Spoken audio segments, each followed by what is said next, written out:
এখন নারীর মর্যাদা বলতে গিয়ে বললাম যে কন্যা হিসেবে ইসলাম মর্যাদা দিয়েছে নারীকে, বোন হিসেবে ইসলাম মর্যাদা দিয়েছে নারীকে, স্ত্রী হিসেবে মর্যাদা দিয়েছে ইসলাম নারীকে, মা হিসেবে এখন মর্যাদা দেখেন, মা হিসেবে নারীকে কতটা মর্যাদা দেওয়া হয়েছে। রাসূল সাল্লাল্লাহু আলাইহি সাল্লামকে জিজ্ঞাসা করা হলো, মান আহাক্কু বিহুসনি সাহাবাতি, আল্লাহর নবী আমি সবচাইতে কে আমার নিকটে উত্তম আদর্শ, উত্তম সদাচরণ পাওয়ার হক রাখে, কে আমার কাছে উত্তম আদর্শ, উত্তম আচরণ পাওয়ার হক রাখে? রাসূল সাল্লাল্লাহু আলাইহি ওয়াসাল্লাম বলছেন উম্মুক, তোমার মা। ক্বালা সুম্মা মান, এরপরে বললেন তারপরে কে? বললেন তোমার মা। এরপরে কে? তোমার মা। তারপরে কে? তোমার বাপ। 3 গুণ মর্যাদা বাড়িয়ে দিলেন মা হিসেবে। একটা সন্তানের কাছে মায়ের মর্যাদা কত গুণ? 3 গুণ। আল জান্নাতু তাহতা আকদামিনা উম্মাহাত, রাসূল সাল্লাল্লাহু আলাইহি ওয়াসাল্লাম বলছেন মায়ের পায়ের নিচে জান্নাত। মা খুশি, জান্নাত ওয়াজিব হবে, মাকে কষ্ট দিয়ে জান্নাত হবে না। এক লোক এসে বলছেন, আল্লাহর নবী আমি 5 ওয়াক্ত সালাত আদায় করি, শাহাদাতু আল্লা ইলাহা ইল্লাল্লাহ ওয়া আন্না রাসূলুল্লাহ, আমি সাক্ষ্য দিচ্ছি আল্লাহ ছাড়া প্রকৃত কোনো মাবুদ নেই, আমি সাক্ষ্য দিচ্ছি আপনি আল্লাহর রাসূল, ও সাল্লাতুল খামস, আমি 5 ওয়াক্ত সালাত আদায় করি, ও সমতু শাহরা রমাদান, রমাদানের সিয়াম পালন করি, ওয়াদাইতু যাকাতা মালি, আমি আমার সম্পদের যাকাত দেই। রাসূল সাল্লাল্লাহু আলাইহি ওয়াসাল্লাম বলছেন হ্যাঁ ঠিক আছে। সুম্মা মাতা আলা যালিক, যে ব্যক্তি এই কয়েকটা আমল করে মারা যাবে সে ব্যক্তি মাকানা মান নবী ফিল জান্নাহ, সেই ব্যক্তি নবীদের সাথে, সিদ্দিকদের সাথে, শহীদদের সাথে জান্নাতে থাকবে। যে ব্যক্তি কালেমার উপরে অটল থাকবে, শিরক করবে না, 5 ওয়াক্ত সালাত আদায় করবে, রমাদানের সিয়াম পালন করবে, এরপরে অর্থ থাকলে যাকাত দিবে, সে নবীদের সাথে জান্নাতে থাকবে। তবে মুহাম্মদ সাল্লাল্লাহু আলাইহি ওয়াসাল্লাম এরপরে বললেন মা লাম ইয়াক্কা ওয়ালিদাইহি, তবে কেউ যদি মায়ের অবাধ্যতা দেখায়, কেউ যদি মায়ের সাথে বেয়াদবি করে, তাহলে তার হজ যাকাত দিয়ে জান্নাত হবে না। দেখেন মায়ের মর্যাদা, ইসলামে মায়ের মর্যাদা দেখেন। ইন্নাল্লাহা হারামা আলাইকুম উকুকাল উম্মাহাত, আল্লাহ সুবহানাহু ওয়া তাআলা মাতাদের অবাধ্যতা হারাম করেছেন। মাতাদের অবাধ্যতা হারাম। মাতা, মায়ের সমতুল্য কারা? আপনার মা, খালা, দাদি, নানি, এরা সব মায়ের সমতুল্য, এদের সাথে বেয়াদবি করা হারাম। এরপরে খালা হিসেবে আপনার যে খালা আছে, ফুপু আছে, এদেরকে মর্যাদা দিবেন। ইসলাম খালা হিসেবে নারীকে মর্যাদা দিয়েছে। মুহাম্মদ সাল্লাল্লাহু আলাইহি ওয়াসাল্লাম বলছেন কেউ যদি খালার আনুগত্য করে, কেউ যদি খালার সাথে সদ্ব্যবহার করে, সে যেন তার মায়ের সাথেই সদ্ব্যবহার করলো। আজকের আলোচনা শোনার পরে আপনি মনে করছেন আমি পিতামাতার সাথে তো বেয়াদবি করেছি, তাহলে তো অন্যায় হয়ে গেছে, পিতামাতা মারা গেছে, বাঁচার পথ কি? তাহলে আপনি পিতামাতার জন্য বেশি বেশি ক্ষমা চাইবেন, তাদের জন্য বেশি বেশি দোয়া করবেন। আপনি পিতামাতার সাথে যদি বেয়াদবি করে থাকেন, তাহলে আপনি আপনার পিতামাতার জন্য বেশি বেশি দোয়া করবেন, ক্ষমা চাইবেন। আল্লাহ সুবহানাহু ওয়া তাআলা রাসূল সাল্লাল্লাহু আলাইহি ওয়াসাল্লাম বলছেন ইন্নাল্লাহা আযজা ওয়া জাল লা ইয়ারফাউ দারাজাতাল আবদিস সালিহ ফিল জান্নাহ, আল্লাহ সুবহানাহু ওয়া তাআলা জান্নাতে কিছু পিতামাতার মর্যাদা বৃদ্ধি করবেন, কিছু পিতামাতার মর্যাদা বৃদ্ধি করবেন। তখন এই পিতামাতা বলবেন আন্নালি হাজিহি, এই মর্যাদা কি আমাদের জন্য? এই মর্যাদা আমাদের জন্য? আমরা তো এত নেকির কাজ করিনি, এত মর্যাদা কেন হলো? তখন আল্লাহ সুবহানাহু ওয়া তাআলা বলবেন বিস্তিগফার ওয়ালাদিকা লাক, শোনো, ওই যে পৃথিবীতে তোমরা সৎ সন্তান রেখে এসেছিলে, ওই যে পৃথিবীতে তোমরা সৎ সন্তান রেখে এসেছিলে, তারা তোমাদের জন্য ক্ষমা চেয়েছে, দোয়া করেছে, তাদের দোয়ার বদৌলতে আমি আল্লাহ তোমাদের জান্নাতে মর্যাদা বাড়িয়ে দিয়েছি। এই সন্তান পৃথিবীতে রেখে যান, এই সন্তান রেখে যান।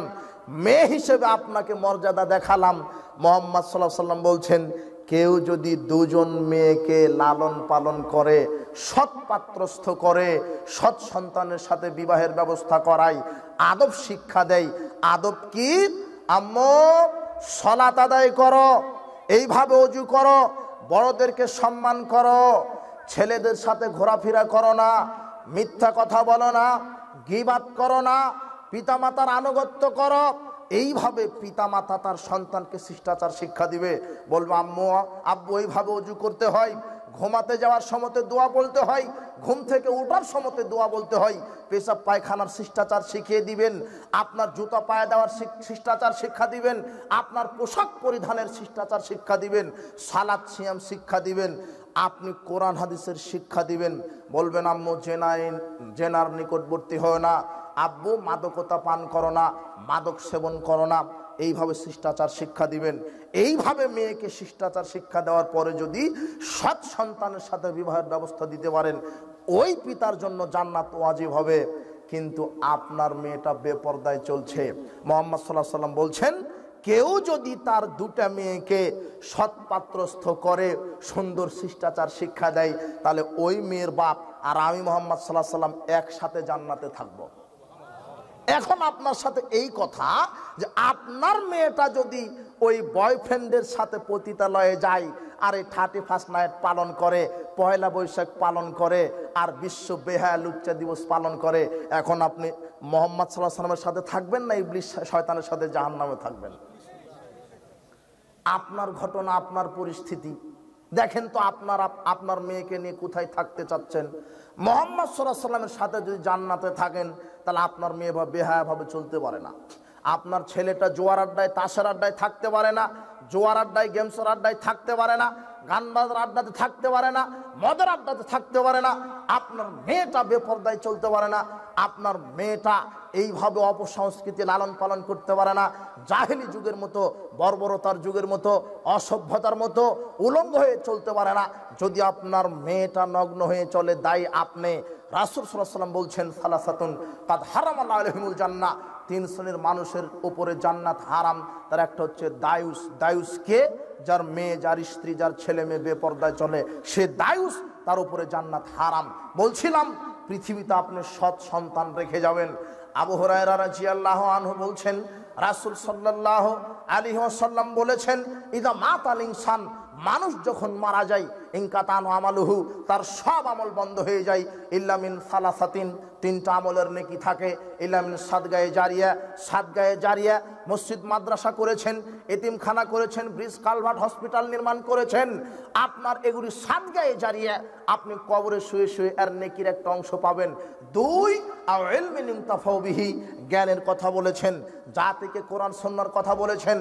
আপনার মুখ থেকে কোরআন সুন্নাহ শুনে যত মানুষ ইবাদত করবে, সব মানুষের যত নেকি হবে, আপনার একাই তত নেকি আল্লাহ কবরে পৌঁছে দিবেন।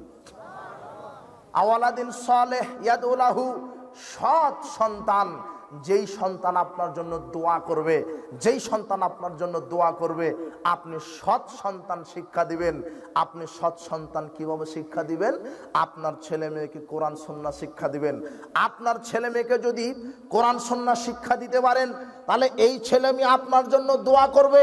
সালাত আদায়ের পরে রাত্রে আপনার কবরে গিয়ে 2 হাত উত্তোলন করে বলবে, আল্লাহুম্মা গফির লাহু ওয়ারহামহু ওয়াফু আনহু ওয়াকরিম নুজুলাহু ওয়াসি মাদখালাহু ওয়াগসিলহু বিল মাই ওয়াসসালজি ওয়াল বারাদ ওয়ানাক্কি মিনাল খাতায়া কামা ওয়ানাক্কা সাওলা পিয়াজু মিনাদ দানাসে ওয়াবদিলু দারান খায়রাম মিন দারিহি ওয়ালান খায়রাম মিন আহলিহি ওয়া যাওজান খায়রাম মিন যাওজিহি ওয়াদখিলুল জান্নাহ ওয়াইজু মিন আযাবিল কবর ওয়া মিন আযাবিন নার।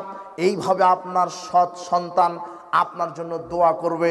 সৎ সন্তান তৈরি করবেন কিভাবে? কোরআন হাদিসের শিক্ষা দিয়ে। আল্লাহ সুবহানাহু ওয়া তাআলা বলছেন, ইকরা বিসমি রাব্বিকাল্লাযী খালাক, তোমরা পড়াশোনা করো, তোমরা পড়ো, প্রত্যেকেই পড়তে হবে।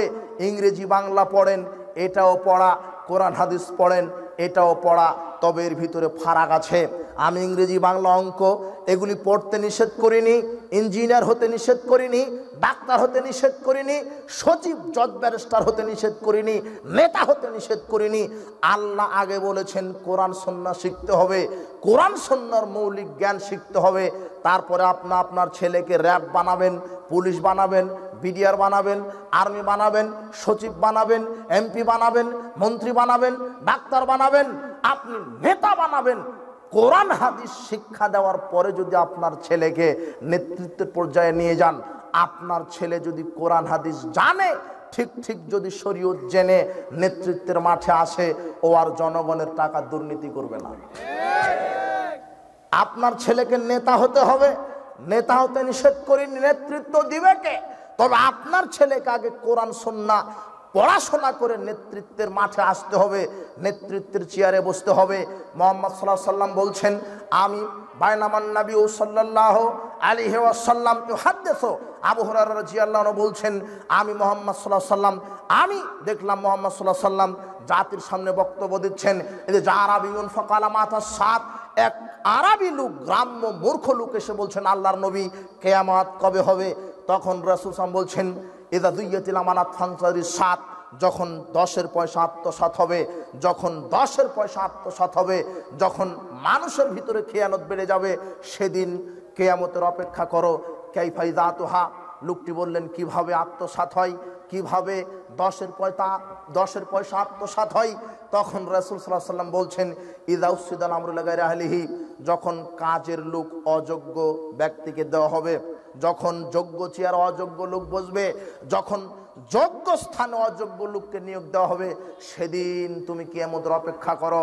মুহাম্মদ সাল্লাল্লাহু আলাইহি ওয়াসাল্লাম বলছেন, এমন একটা সময় আসবে নেতৃত্ব হবে অযোগ্য, আপনার ছেলে নেতৃত্ব দিবে দেশের, তবে তাকে কোরআন সুন্নাহ শরীয়তের জ্ঞান অর্জন করে নেতৃত্ব দিবে। যদি আপনার ছেলে কোরআন সুন্নাহর জ্ঞান অর্জন করে নেতৃত্ব দেয়, তাহলে 10-এর পয়সা মেরে খাবে না, এই জনগণের টাকা দুর্নীতি আত্মসাৎ করবে না। আজকে সারা বাংলাদেশ এই নেতৃত্বের অযোগ্যতার প্রভাবে এক একটা দাগা দাগা দুর্নীতিবাজ বাংলাদেশকে দুর্নীতি করে এদেরকে ফতুর করে দিয়েছে। এরা অযোগ্য লোক, আপনি এদেরকে শরীয়ত শিক্ষা দিতে হবে, আপনার ছেলেকে শরীয়ত শিক্ষা দিয়ে তারপরে নেতা বানাতে হবে। আপনি বিশ্বাস করেন, আপনার রংপুর হারাগাছা আজকে একটা গরু চোর ধরা পড়েছে, ও কিন্তু বড় চোর নয়, ও পেটের দায়ে চুরি করেছে। আপনার এই মাহফিলে একটা জুতা চুরি হয়ে গেছে, এ বড় চোর নয়, এ পেটের দায়ে চুরি করেছে। আপনার এই প্রতিষ্ঠান থেকে একটা টিউবওয়েল চুরি হয়েছে, এ বড় চোর নয়, এ ছোট চোর। চোর ঠিক আছে, তবে ছোট চোর পেটের দায়ে চুরি করেছে। তবে বড় চোরকে গরু চোর, ছোট চোর বললাম কেন? ও যদি সারা জীবন গরু চুরি করে, তাহলে 2 কোটি টাকা চুরি করতে পারবে না। কেন? আজকে চুরি করবে, আগামীকাল ধরা পড়বে। কিন্তু আগামীকাল ধরা পড়লে ও ছলে বলে কৌশলে পালিয়ে যেতে পারবে না, ওকে জরিমানা দিতে হবে। ও বড় চোর নয়, ও সারা জীবনে 2 কোটি টাকা চুরি করতে পারবে না। কিন্তু বড় চোর দেখবেন, বড় চোর কাকে বলে? এই বড় চোরগুলি বসে আছে বাংলাদেশের ইনকাম ট্যাক্স অফিসে, ভূমি অফিসে বসে আছে, পাসপোর্ট অফিসে বসে আছে, ইনকাম ট্যাক্স অফিসে বসে আছে, সচিবালয়ে বসে আছে। এই দাগা দাগা দুর্নীতিবাজ বাংলাদেশের লক্ষ হাজার কোটি টাকা এসি রুমের ভিতরে বসে কলমের খোঁচা দিয়ে এদেশকে কোটি কোটি টাকা দুর্নীতি করে ফতুর করে দিচ্ছে। আপনি বলেন, এই দেশের একজন নেতা কয় টাকা বেতন পায়? আপনাকে এখানে বলে উঠতে হবে, বাংলাদেশের যিনি সবচাইতে চিফ মিনিস্টার, হোম মিনিস্টার, সবচাইতে যিনি প্রধানমন্ত্রী, তার বেতন হলো 1,15,000, তার চাইতে বেশি হতে পারে। তিনি যদি 1,15,000 টাকা বেতন পান, তাহলে তার নিচে যারা মন্ত্রী আছে তাদের বেতন 80,000, 1 লক্ষ। আমি ধরে নিলাম এদেশের হোম মিনিস্টার 1 লক্ষ টাকা বেতন পায়, এদেশের অমুক মিনিস্টার 1 লক্ষ টাকা বেতন পায়। কে পায়, কোন মন্ত্রী পায়, এটা আমি বলছি না। তবে প্রধানমন্ত্রী যদি 1,15,000 টাকা বেতন পায়, তাহলে নিচের যারা মন্ত্রী আছে তারা 1,80,000 পাবে নাকি? না তার চাইতে বেশি পাবে? জি না। তো আমি ধরে নিলাম যে একটা মন্ত্রী, কোন মন্ত্রী এটা বলছি না, যে কোনো মন্ত্রী, কার বেতন কি? ধরে নিলাম যে 1 লক্ষ টাকা মাসে বেতন পাই, তো 12 মাসে 12 লক্ষ টাকা পাই। তো ও যে নেতৃত্বে যে 6 মাস না যেতেই যে লন্ডনে বাড়ি করলো গো, ও টাকা পেল কোথায়? তার মানে সব দুর্নীতি, চুরি করা টাকা। আর এরা যখন বক্তব্যের মাঠে বক্তব্য দিতে আসে, এই মন্ত্রী, এমপি, মন্ত্রী, আর এদেরকে প্রধান অতিথি আপনি বানান। খুব প্রভাবশালী কোটিপতি মানুষ, সব চুরি করা টাকা। এদেরকে প্রধান অতিথি বানান। প্রধান অতিথি হয়ে এসে ভাত নিয়ে এসে বলছে, 10 মিনিট বক্তব্য দিয়ে বলছে, হুজুর ব্যস্ত আছি তো খুব, এখন আর বসতে পারছি না, একটু ব্যস্ত আছি, আমি গেলাম, দোয়া রাখবেন। ও কিসের ব্যস্ত জানেন? ওর গম ভুট্টা চুরি করা নিয়েও ব্যস্ত। ও এখানে 10 মিনিট বসে থাকবে, 10 মিনিটে 5 কোটি টাকা আর চুরি করা হবে। বোঝেননি কথা? এই উপস্থিত বৈঠকের মুসলিম দিনী ভাই বোন, আপনাকে শোনেন, আপনার ছেলেটাই মন্ত্রী হবে, হতেই হবে। আপনার ছেলে কোরআন হাদিস জেনে মন্ত্রী হবে। কোরআন হাদিস জেনে যদি নেতা হয়, তাহলে 1 কোটি কেন, একটা গম চুরি করতে অন্তর কাঁপবে। কেন? মুহাম্মদ সাল্লাল্লাহু আলাইহি ওয়াসাল্লামকে বলছেন, এই যে একটা গোলাম আপনাকে দিলাম, আপনার খাদেম, আপনার জুতা পরিষ্কার করে দিবে, গাড়ি মুছে দিবে, অজুর পানি দিবে। এ হলো আপনার খাদেম, এই মেদাম, এই খাদেমের নাম মেদাম, মেদাম, মেদামকে দিলাম। মেদাম ইয়াহুত্তু রাহালান লিরাসূলিল্লাহ সাল্লাল্লাহু আলাইহি ওয়াসাল্লাম, মেদাম রাসূল সাল্লাল্লাহু আলাইহি ওয়াসাল্লামের হাওদা ঠিক করছিলেন।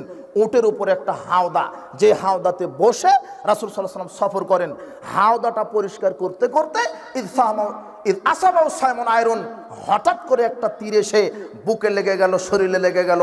ফাকাতালাহু, মেদাম নামক গোলামটি মারা গেলেন। ফাকালান নাস হানিয়াল্লাহুল জান্নাহ, লোকেরা বলল বাহ, রাসূলের খাদেম জান্নাতে চলে গেল, বাহ, রাসূলের খাদেম জান্নাতে চলে গেল।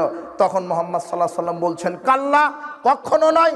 ইন্না আখাযা ইয়াওমা খায়বারা মিনাল মাগানিম লাম তুসবিহাল মাকাসিম ওয়াল্লাযী নাফসি বিয়াদিহি, শোনো, সেই আল্লাহর কসম করে বলছি যার হাতে আমার আত্মা রয়েছে, এই আমার খাদেম মেদাম নামক এই গোলামটি খয়বারের যুদ্ধের দিন রাষ্ট্রীয় কোষাগার থেকে, রাষ্ট্রীয় সম্পদ থেকে, জনগণের মাল থেকে একটা চাদর আত্মসাৎ করেছে।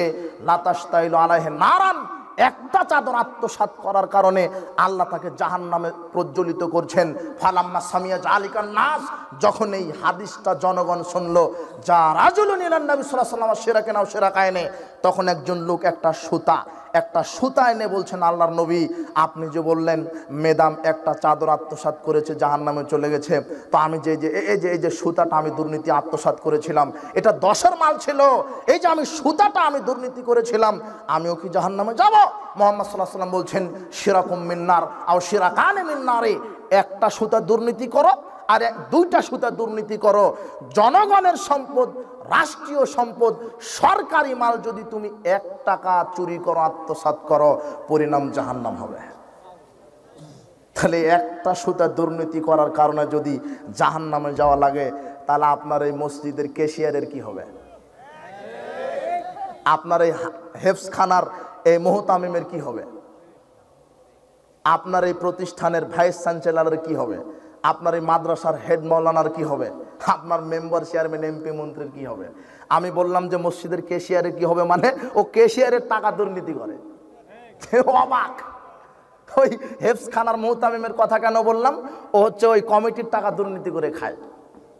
আপনার ওই মাদ্রাসার হেড মাওলানার কথা কেন বললাম? ও হেড মাওলানা বলছে কি, হেড মাওলানা বলছে চাকরি তো তোমাকেই দিব, তো 5 লক্ষ টাকা আমার জন্য রেখো, আমি একটু উপরে পাঠাবো। মানে ও নিয়োগ বাণিজ্য করতে গেছে, বুঝেননি মনে হয়? নিয়োগ বাণিজ্য করতে গিয়ে 10 লক্ষ টাকা মেরে দিল, অথচ মাথায় টুপি আর দামি পায়জামা পাঞ্জাবি। এই হলো দুর্নীতিবাজ, বুঝেননি কথা? তার মানে ঠিক ঠিক কোরআন সুন্নাহর জ্ঞান থাকতে হবে, ঠিক ঠিক আল্লাহ ভীতি থাকতে হবে। আপনার ছেলেকে নেতা বানাবেন কোরআন সুন্নাহর জ্ঞান দিয়ে, আপনার ছেলেকে ডাক্তার বানাবেন, ডাক্তারের তো প্রয়োজন আছে। আপনার ছেলে এমবিবিএস ডাক্তার হবে, কোরআন সুন্নাহ শিখে ডাক্তার হবে। যদি কোরআন সুন্নাহর জ্ঞান থাকতো, তাহলে আপনার ছেলে আজকে ডাক্তারের নামে বাংলাদেশে বাটপাড়ি করে বেড়াতো না। আপনার ছেলে চিটার, ও তো ডাক্তার না, হলো চিটার। কিভাবে চিটার জানেন? ও তো এমবিবিএস ডাক্তার। সব এমবিবিএস ডাক্তার চিটারে বলছি না, তবে প্রায় হলো বাটপার, এ কথাই ঠিক। কেন? দেখো এই ছেলে, দেখো তুমি তোমার বাপকে নিয়ে গেছো ডাক্তারের কাছে, এমবিবিএস ডাক্তার, ও ভালো করেই জানে যে তোমার বাপের টেস্ট দিতে হবে 2টা, একটা রক্ত পরীক্ষা দিলে হবে আর একটা পায়খানা পরীক্ষা দিলে হবে, রক্ত আর পায়খানা। ও ভালোভাবেই জানে, এক্সরে করে কম্পিউটার করে দেখেছে তোমার বাপের এই অসুখ, কাজেই রক্ত পরীক্ষা করে রক্তের একটু স্টেটমেন্ট করি আর পায়খানা পরীক্ষার করে পেটটা একটু ক্লিয়ার করি। ও ভালোভাবেই জানে যে 2টা পরীক্ষা দিলে তোমার বাপ সুস্থ হবে, কিন্তু আগে অঙ্ক মিলিয়েছে যে 2টা পরীক্ষা দিলে তো বিল হবে 10,000, আরও 6টা যোগ করে দিই। আরো কয়টা যোগ করেছে? এমনিতেই দিয়েছে, পেশাব পরীক্ষা, মাথা পরীক্ষা, রক্ত পরীক্ষা, এমনিতেই ওর লাগবে না। কিন্তু ও আগে হিসাব মিলিয়েছে 8টা যদি দিই তাহলে 5 8 40,000। বুঝনি তুমি? আরো ভালো করে জানে যে তোমার বাপের কোন কোম্পানির ওষুধ লাগবে। ও জানে যে এই কোম্পানির ওষুধ তোমার বাপের এই অসুখের জন্য কার্যকরী বেশি। 2টা কোম্পানি, একটা এ কোম্পানি, একটা বি কোম্পানি। তো বি কোম্পানির ওষুধটা তোমার বাপের যে অসুখ, সেই অসুখে কার্যকরী বেশি। ও ভালো করেই জানছে ডাক্তার, কিন্তু বি কোম্পানির ওষুধ লিখছে না, লিখছে এ কোম্পানির ওষুধ। কেন জানো? ওই এ কোম্পানির ম্যানেজার তোমার ছেলেকে, তোমার ভাইকে, ওই ডাক্তারকে গু খাইয়ে ছেড়ে দিয়েছে।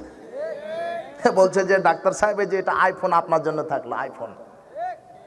এরপরে আমরা একটা গাড়ির আপনার ব্যবস্থা করেছি, প্রাইভেট কার দেবো আপনার, এমনি ঘুষ, মানে ওটাই যেন বেশি বেশি লেখে। বুঝেননি কথা? ও ডাক্তার নয় বাটপাড়ি শুরু করেছে।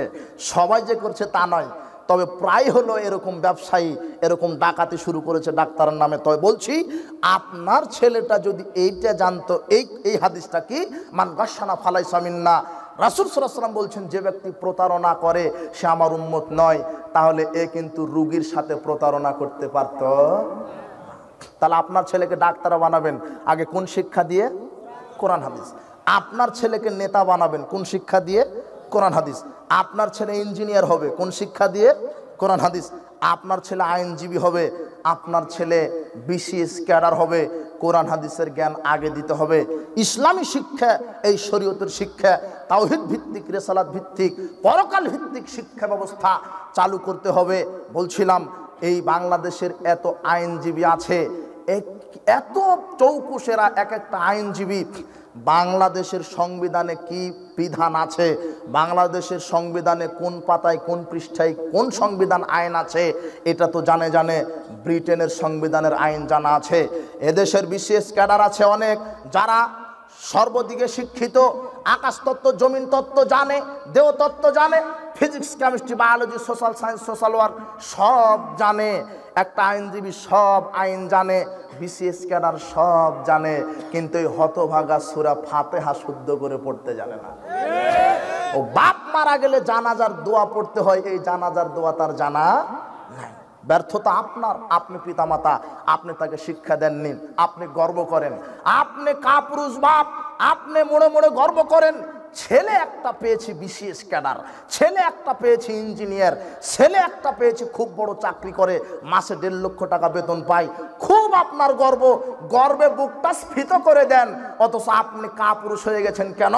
আপনার ছেলেটা 1.5 লক্ষ বেতন পায় কথা ঠিক, তাই গর্ব করেন, কিন্তু আপনার ছেলের ওযু জানা নাই, সালাত পড়ে না, এই জন্য আপনার লজ্জা হয়। আপনার ছেলে নামাজ পড়ে এই জন্য আপনার কি হয় না? লজ্জা হয় না, গর্ব করেন। মেয়েটা বিশ্ববিদ্যালয়ে চান্স পেয়েছে, গর্ব করেন। মেয়েটাকে পাঠিয়েছেন শিক্ষা সফরে, বলছে আব্বু শিক্ষা সফরে এসেছি, সাথে কে আছে? তো মালাকুল মউত। মালাকুল মউত বুঝেন কে? মালাকুল মউত মানে বয়ফ্রেন্ড, হলো বয়ফ্রেন্ড। আর আমি নাম দিয়েছি বাংলাদেশের গার্লফ্রেন্ড, এরা হলো এক একটা ধর্ষক, আর গার্লফ্রেন্ড হলো এরা হলো এক একটা বেশ্যা। বুঝনি তুমি? এক মেয়ের বাপ আমাকে ফোন দিয়ে বলছেন একটা ফতোয়া জিজ্ঞাসা। আমি বললাম আমি তো ফতোয়া দিতে পারি না। তো বলেন কি? তো বলছে যে আমার মেয়েকে তো বিবাহ দিয়েছি, 2 সপ্তাহ হয়নি, তো জামাই বলছে যে আপনার মেয়ে তো 4 মাসের প্রেগনেন্ট, বাচ্চা আছে পেটে। তো আমি তখন বললাম কয়বার শিক্ষা সফরে পাঠিয়েছেন মেয়েকে? আর 31st নাইট কয়বার পালন করেছে আপনার মেয়ে? আর পহেলা বৈশাখ, আর বাংলাদেশে একটা বিশ্ব লুচ্চা দিবস আছে জানেন না? বলছি কতবার এগুলি করে? তো বলছে পিতা বলছে বেহিসেব, বেহিসেব। বাংলাদেশে একটা মাস আছে কুকুর জোড়া লাগে জানেন? হ্যাঁ, কি মাস? তো শয়তান চিন্তা করলো কুকুর যদি জোড়া লাগতে পারে, যুবক যুবতীকে জোড়া লাগায় ছেড়ে দিব। এই জন্য শুরু করে দেয় বিশ্ব বেশ্যা দিবস। এই দিনে নগ্ন বেহায়া বেশরমা যুবক যুবতী জোড়া লাগে আর পেটে বাচ্চা সার্ভিস দিয়ে ছেড়ে দেয়। আগামী 10 বছরে যেগুলি সন্তান জন্মগ্রহণ করবে অধিকাংশ হবে জারজ। আমেরিকা ব্রিটেনের সন্তানেরা সার্টিফিকেটে শুধু মায়ের নাম লিখে, কার নাম? মানে বাসুরের জানা নাই যে কোন ষাঁড়ের বিষেও হয়েছে।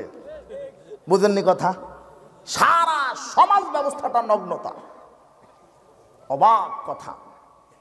এই খবর পত্রিকায় পড়ো না যে অমুক রাস্তাতে ডাস্টবিনে একটা ছেলেকে ফেলে চলে গেছে? পড়ো না তুমি? ওটা তো একটা খবরে পাওয়া যায়, আরো যে কত গোপনে আছে বোঝনি তুমি? তো ওগুলো কিসের ফসল? এই নগ্নতা বেড়ে গেছে।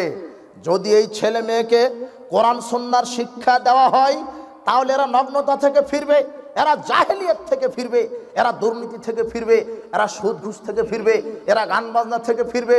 আপনাকে বলছিলাম আপনার ছেলে মেয়েকে সঠিক শিক্ষা দিবেন। বর্তমান শিক্ষা ব্যবস্থা বাংলাদেশে হাস্যকর ছাড়া কিছুই নয়। বর্তমান শিক্ষা ব্যবস্থা কি? বলছে যে ব্যাঙ লাফানোর মতো লাফাতে হবে। নেন এবার, ও ব্যাঙ লাফাচ্ছে। তো যারা ব্যাঙের মতো লাফাচ্ছে তারা কিন্তু কেউ ম্যাট্রিক পাস নয়, সবাই কিন্তু এক একটা মাস্টার ডিগ্রি পাস। বোঝেননি তুমি? ও কুলিগিরি কিভাবে করা লাগে ওটা শেখানো হচ্ছে, জঙ্গলে জঙ্গলিরা কিভাবে থাকে ওটা শেখানো হচ্ছে, ডিম কিভাবে ভাজে, ভাত রান্না কিভাবে করে ওটা শেখানো হচ্ছে। এরা কত বড় গাধা! একটা মেয়ে ডিম রান্না করবে, ভাত রান্না করবে, ওর জন্য শ্রেষ্ঠ শিক্ষিকা হলো তার মা। কে? মা। এটা পারিবারিক শিক্ষা। স্কুল কলেজে গিয়ে ডিম রান্না করা শিখতে হবে, তার মানে ওগুলো শিক্ষার নামে ভণ্ডামি। ইহুদি খ্রিস্টানের একটা চক্রান্ত। ইহুদি খ্রিস্টান কি বলছে জানো?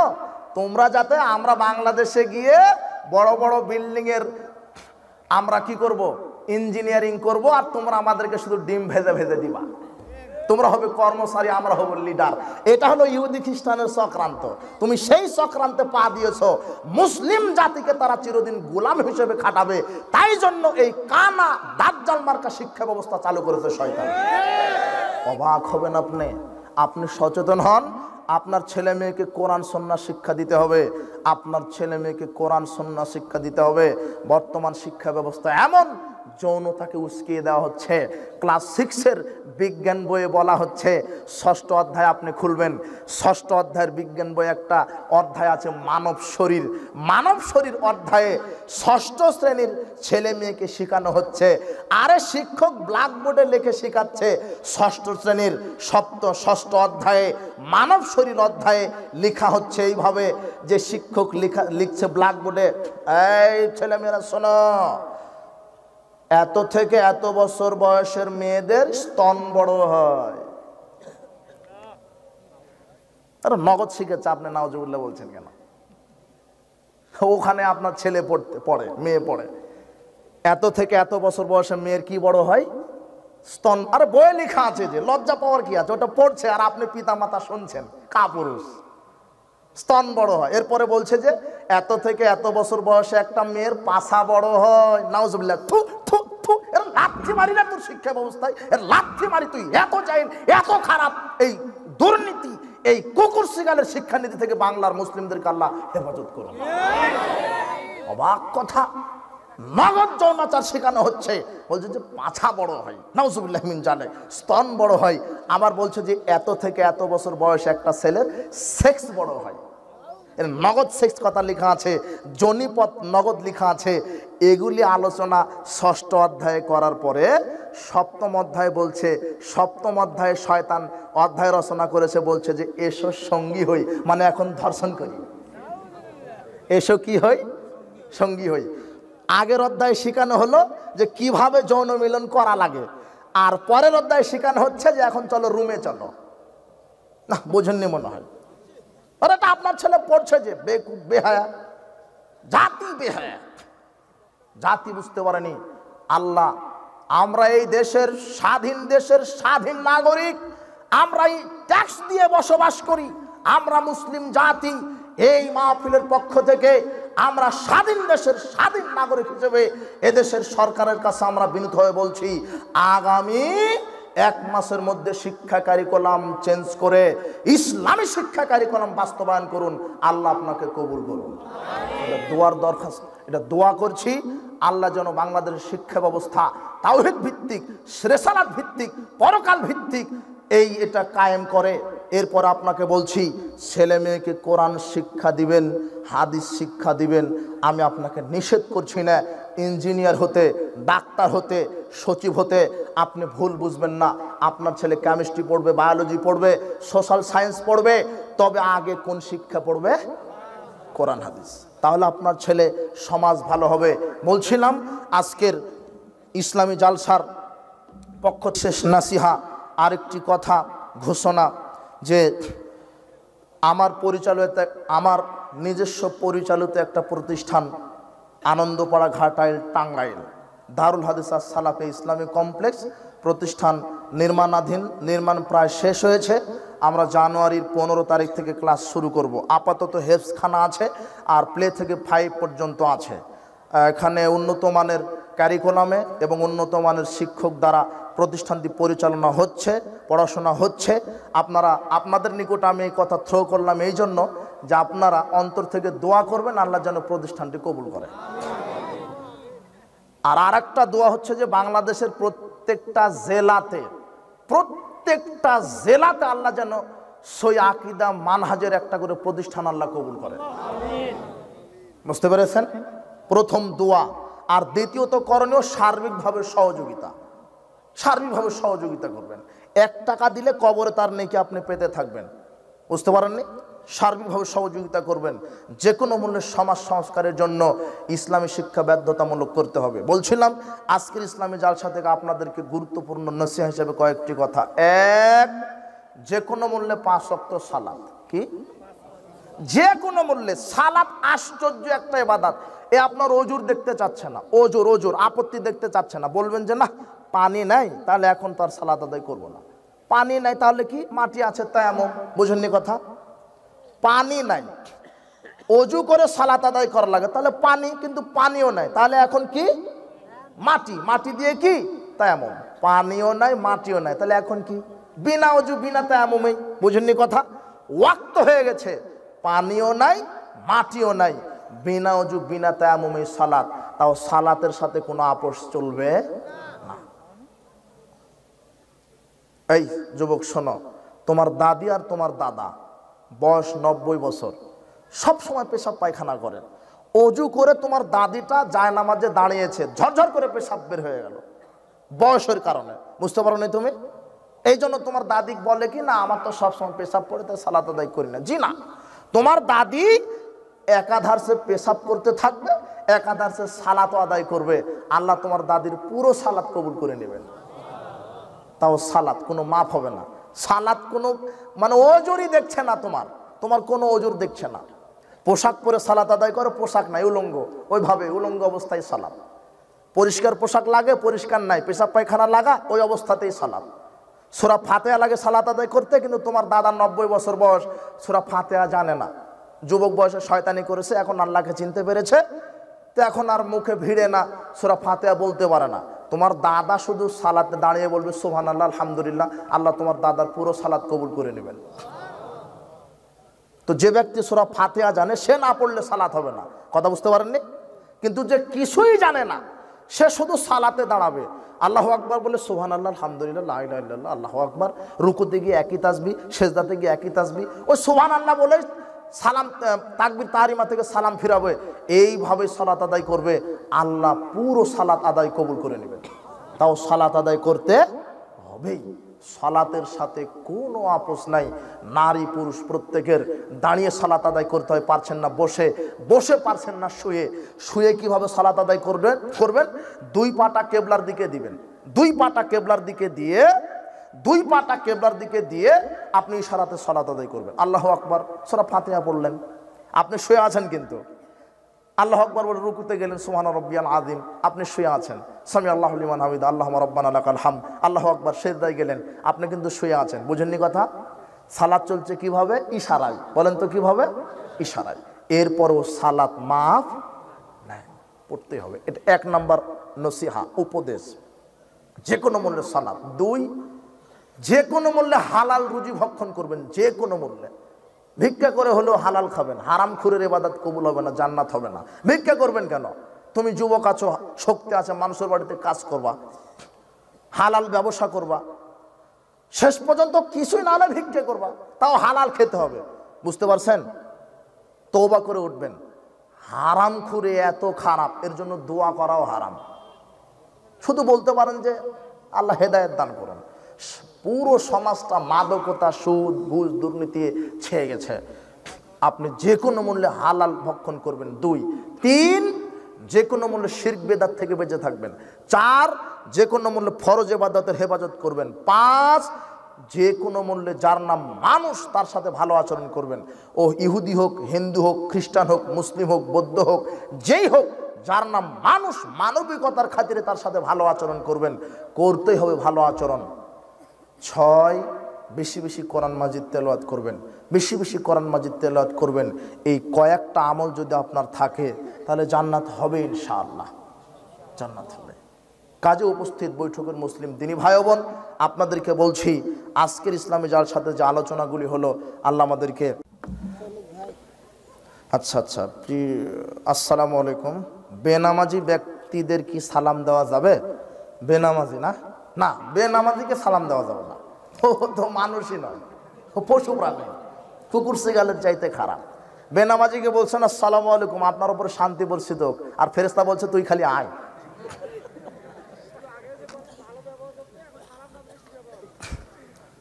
ও পিটাবে, বীর্য শুকিয়ে ফেললেন এখনই। ও বলছে কি বেনামাজি? হ্যাঁ, কত নামাজিকে দেখলাম আমি নামাজ না পড়তে পারি, ওর কি ঠিক আছে? তখন আপনি বলবেন যে আমার জুতাও ঠিক আছে। ও এখনই কাপুরুষ হচ্ছেন কেন? মুসলিম কাপুরুষের জাতি নয়। বেনামাজির জানাজা নাই, গোসল নাই, ও মানুষই নয় একেবারে। এনে কুকুর পোতার মতো পুঁতে রাখবেন, অতটুকুন রাখে কেন? দুর্গন্ধ যেন না আসে। ও 100 টাকা 1 মাস পরে 110 টাকা হয়, এটা ঠিকই জানে। কিভাবে হয়? পচা মাছ কিনা লাগবে না, পোকা কাটা বেগুন কিনা লাগে না। বিয়ে করতে গেলে সুন্দরী বউ খুঁজে, চাকরি করতে গেলে ভালোটা খুঁজে, না আমাদের সময় পাগলামি।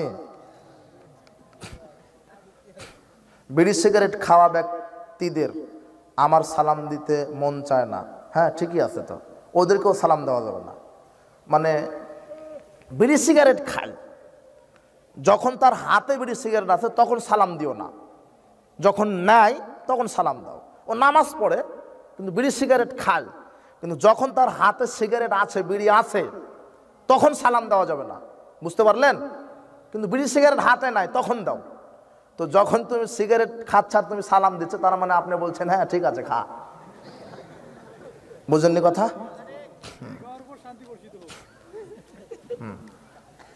সুদ খেলে মায়ের সাথে জেনার মতো পাপ হয়, হাদিস জানা নাই?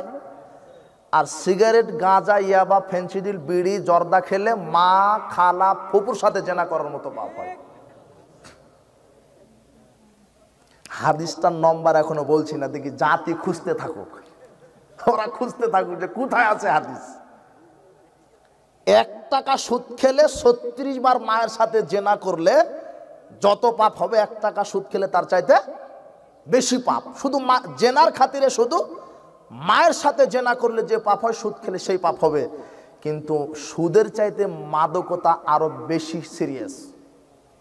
ও মদ পান করছে, ও 3 জন নারীর সাথে জেনা করছে। কয়জন?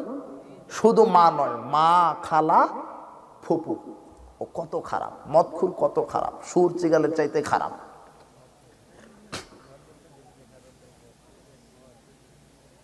যে আপনি মাঠে গেছেন গরু চড়াতে, মাঠে কি গেছেন? গরু নিয়ে গেছেন। ও দেখবেন যে গরু ঘাস খাচ্ছে, ছাগলে ঘাস খাচ্ছে। ছাগলটা ঘাস খেতে খেতে খেতে খেতে এমন একটা ঘাস সামনে এসেছে, উর্বর, এরকম ঘাস পাওয়া যায় না, উর্বর হয়ে আছে, সতেজ হয়ে আসে, ফ্রেশ হয়ে আছে, ওটা আর খায় না। হিসাবে তো ওটাই খাওয়া উচিত ছিল নাকি? কিন্তু ওটাই খাচ্ছে না কেন?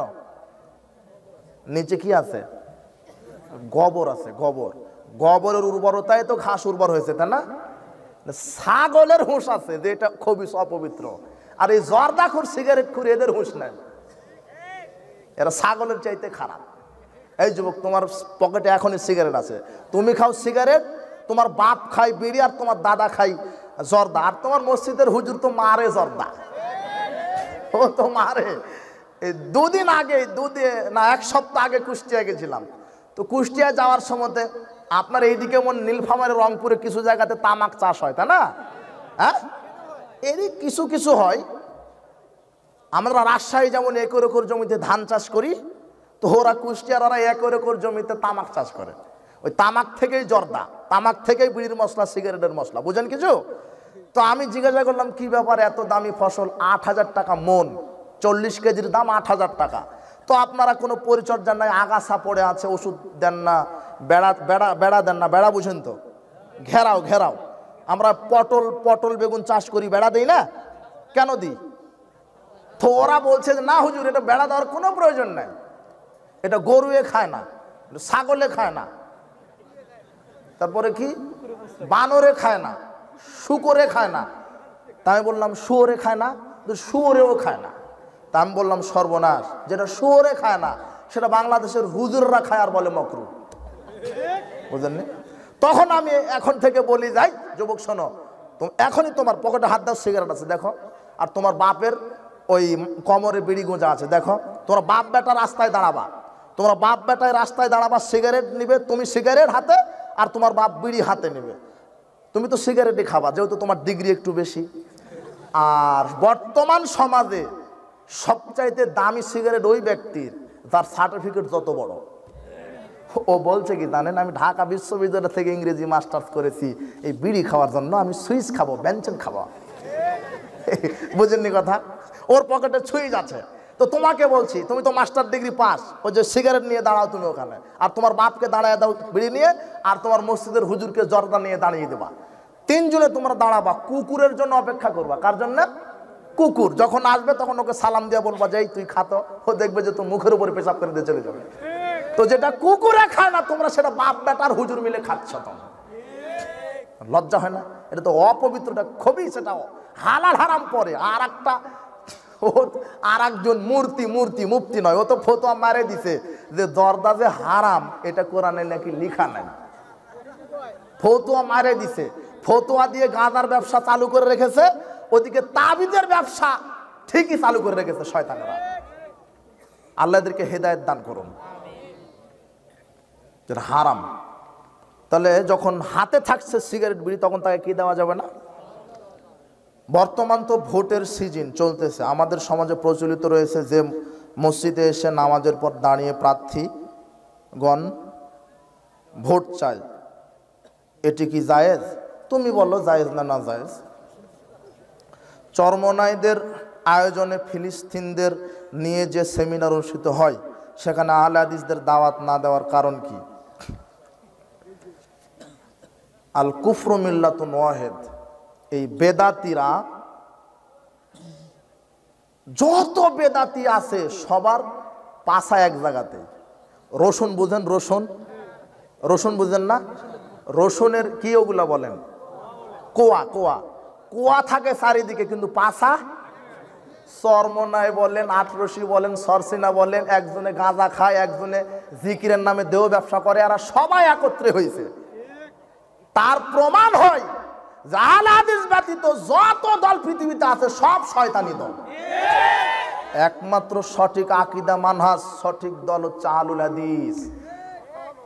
ওরা স্মরণ নেয় আমাদেরকে দাওয়াত দেওয়ার। কেন জানেন? বাপরে বাপ, ওদেরকে দাওয়াত দেওয়া যাবে না। কেন?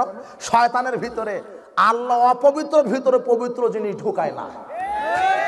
তবে আলহামদুলিল্লাহ দোয়া করছি, ইনশাআল্লাহ আহলে সুন্নাত ওয়াল জামাত আকীদা মানহাজের যত আলেম আছে, জমিয়ত, আন্দোলন, যুব সংঘ, সোবান, ইনশাআল্লাহ আমরাও একই প্ল্যাটফর্মে আসবো ইনশাআল্লাহ। আপনারা দোয়া করবেন। এই ব্যবস্থা আমাদের চলছে, বেশি বেশি আপনাদের দোয়া। আল্লাহ যেন দোয়া করে। আমাদেরকে ইহুদিদের দালাল বলে, সাহস কথা, তুমি খালি মরো, দালালকে তোমাকে সেলুট কিভাবে মারা লাগে তুমি বুঝো। ইহুদিদের দালাল, আমি কোথায় দালালি করলাম? প্রত্যেকটা বক্তব্যের শেষে, জুমার সালাতের শেষে আমরা কোনোতে নাজালা পড়েছি এই ইহুদিদের বিরুদ্ধে, পড়িনি? আল্লাহ ইহুদি সাম্রাজ্যবাদী সন্ত্রাসবাদীকে ধ্বংস করুন, ফিলিস্তিন মজলুম মুসলিমকে আল্লাহ হেফাজতে রাখুন।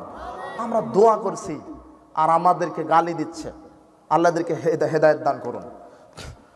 পিতামাতা থাকা অবস্থায় ছেলে রাগ করে বিয়ে করলে জায়েজ হবে কি?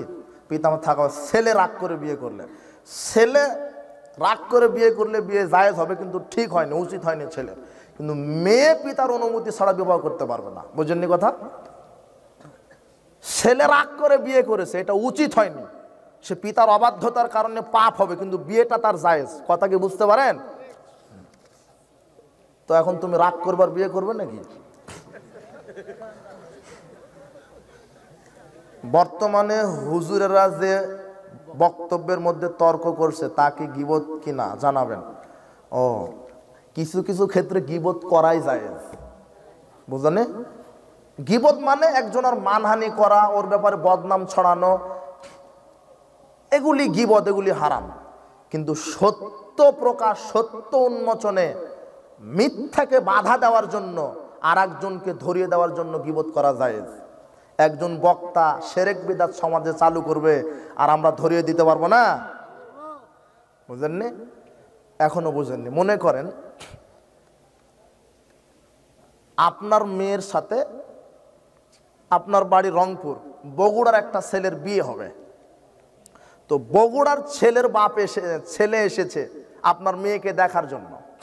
বগুড়ার ছেলেটা এসেছে আপনার মেয়েকে দেখার জন্য।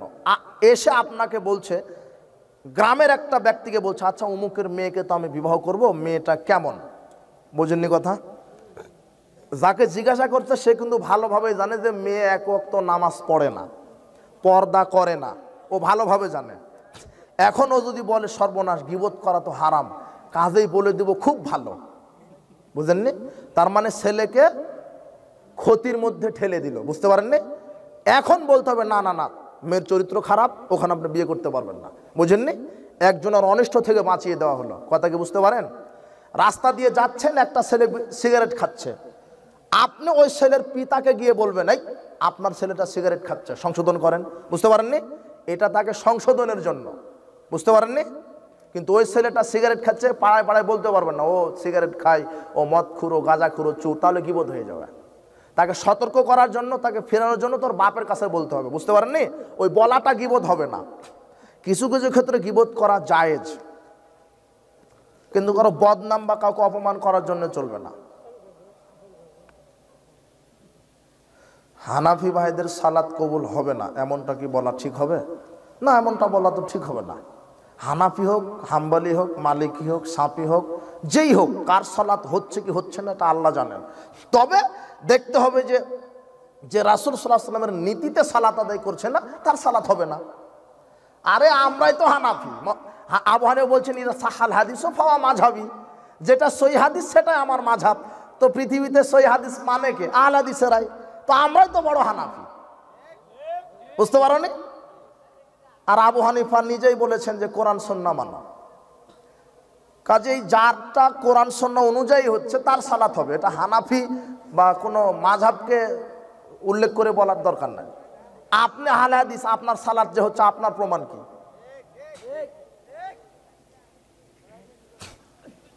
দেখতে হবে হানাফি যেই হোক, ওর সালাতটা যদি রাসূল সাল্লাল্লাহু আলাইহি ওয়াসাল্লামের তরিকাতে হয়, হয়ে যাবে। বাংলাদেশের এক বিখ্যাত মুফতি বলেছেন তামাকজাত দ্রব্য হারাম হওয়ার কোনো দলিল নেই। মুফতি কেন, মূর্তি বললাম না, আমি তো বলে দিছি, এলো মূর্তি। ও জর্দার ফতোয়া দিয়ে বাংলাদেশে মদখুরদের ব্যবসা চালু করে রেখেছে, তাবিজের ফতোয়া দিয়ে কবর মাজার পূজাও চালু করে রেখেছে, বুঝলেন? এগুলি খাওয়া, তাই এগুলি খাওয়া হারাম, এ ব্যাপারে ইসলামের বিধান কি? মানে ও বলেছে যে জর্দা যে হারাম, এটা তো কোরআনে নাই, তাই না? এই জন্য হালাল। তো কুকুর হারাম, এটাও তো কোরআনে নাই। কুকুর যে হারাম এটা কোরআনে, তাহলে কুকুর হালাল, ওকে দাওয়াত দিয়ে কুকুর মেরে দিবেন। জি, আল্লাহ আমাদেরকে ক্ষমা করুন। উপস্থিত বৈঠকের মুসলিম দিনী ভাই বোন যাদের পিতামাতা মারা গেছেন, কবর